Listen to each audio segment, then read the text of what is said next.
ప్రాజెక్టుల అవసరం చాలా ఉంది. ఆ రోజు తెలుగుదేశం పార్టీ హయాంలో 64,000 కోట్ల రూపాయలు 67,000 కోట్ల రూపాయలు 5 సంవత్సరాల్లో ఇరిగేషన్ పైన ఖర్చు పెట్టాం. ఇప్పుడైతే మెయింటెనెన్స్ కూడా ఇవ్వలేని పరిస్థితి వచ్చింది. అవన్నీ నేను కూడా ఒక వారం తిరిగాను. రాష్ట్రంలో ప్రజా చైతన్యం తీసుకొచ్చాను. ఆ విషయాలు మళ్ళీ నేను మాట్లాడతాను. ఈరోజు ప్రధానంగా పోలవరం ప్రాజెక్టు గురించి మనం టేకప్ చేస్తున్నాం. ఇప్పుడు మీరు ఒకసారి చూస్తే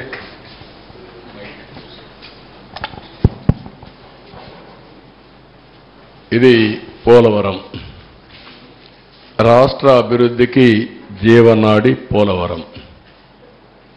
రాష్ట్రానికి 2 ప్రధానమైనటువంటి ప్రాజెక్టులు, ఒకటి అమరావతి, ఒకటి పోలవరం. 2 కూడా 2 కళ్ళు లాంటివి. ఈ 2 ప్రాజెక్టులు కానీ మనం పూర్తి చేసుకుంటే విభజనలో జరిగిన అన్యాయాన్ని కానీ మనం ఏ విధంగా నష్టపోయామో ఆ నష్టాన్ని పూడ్చుకునే అవకాశం ఉంటుంది.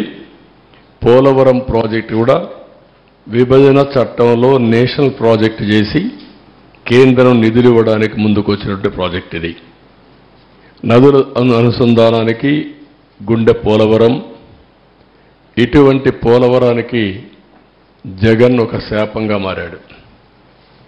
ఏ విధంగా శాపంగా మారాడు? ఏ విధంగా ఒక క్షమించరాని నేరం, జాతికి జరిగిన విద్రోహం. దీన్ని ఎవరైనా సరే రాజకీయాలకు అతీతంగా, కులాలకు అతీతంగా, మతాలకు అతీతంగా, ప్రాంతాలకు అతీతంగా నిర్మోహమాటంగా ఖండించాల్సిన అవసరం ఉంది. నిలదీయవలసిన అవసరం ఉంది. రాష్ట్రాన్ని నాశనం చేసే హక్కు ఎవరికీ లేదు. చేతకాకపోతే ఇంట్లో ఉండొచ్చు, కానీ ఒక మభ్య పెట్టి పదవి పొంది తద్వారా మోసం చేయడం చాలా దారుణం. ఆ విషయం నేను మీ ద్వారా ప్రజల దృష్టికి తీసుకొస్తున్నాను. నెక్స్ట్, ఆంధ్రప్రదేశ్ వ్యవసాయ రాష్ట్రం. దక్షిణ భారతదేశంలో నీళ్లుండే ఏకైక నది గోదావరి. మనం లోయర్ రైపేరియన్ కింది రాష్ట్రంలో ఉన్నాం. మన దగ్గర నుంచి నీళ్ళన్నీ సముద్రానికి వెళ్తాయి.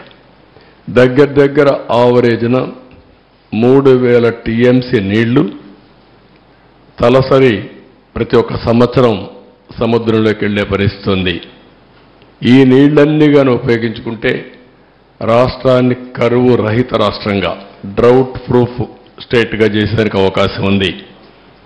డెల్టా స్థిరీకరణతో పాటు ఉత్తరాంధ్ర, రాయలసీమ తాగునీరు, సాగునీరు దించే బహుళార్థ సాధక జాతీయ ప్రాజెక్టు. అదే మరిగా ఈ వరదలు ఇవన్నీ వచ్చినప్పుడు కానీ, మామూలుగా కానీ జల విద్యుత్తు, హైడ్రో అనేది చాలా ముఖ్యం. ఇప్పుడు సోలార్ విండ్ వచ్చింది. సోలార్ డే టైం వస్తుంది, విండ్ నైట్ ఈవినింగ్ టైం వస్తుంది. మిగిలిన గ్యాప్ ఏదైతే మనకు కొన్నిసార్లు కరెంటు కొరత ఉంటుంది, పీక్ లోడ్ ఫ్యాక్టర్, అప్పుడు ఈ హైడల్ ఉంటే ఎప్పుడైనా ఆన్ చేసుకోవచ్చు, ఎప్పుడైనా ఆఫ్ చేసుకోవచ్చు. ఆ విధంగా కూడా హైబ్రిడ్ మోడల్ తేవడానికి ఐడల్ పవర్ చాలా ఉపయోగపడుతుంది. అలాంటి ప్రాజెక్ట్ ఇది. దీన్ని మనం చూస్తే 2014లో రాష్ట్ర విభజన జరిగింది, కానీ చాలా నష్టపోయామని అందరికీ ఆవేదన ఉంది. కానీ ఆ నష్టం కంటే 1924లో జరిగిన జగన్ విధ్వంసం రాష్ట్రానికి శాపంగా మారింది. దానికంటే ఎక్కువ నష్టం జరిగింది. ఇది రాష్ట్రంలో ఉండే ప్రజానీకం అంతా కూడా చర్చ చేయాల్సిన అవసరం ఉంది.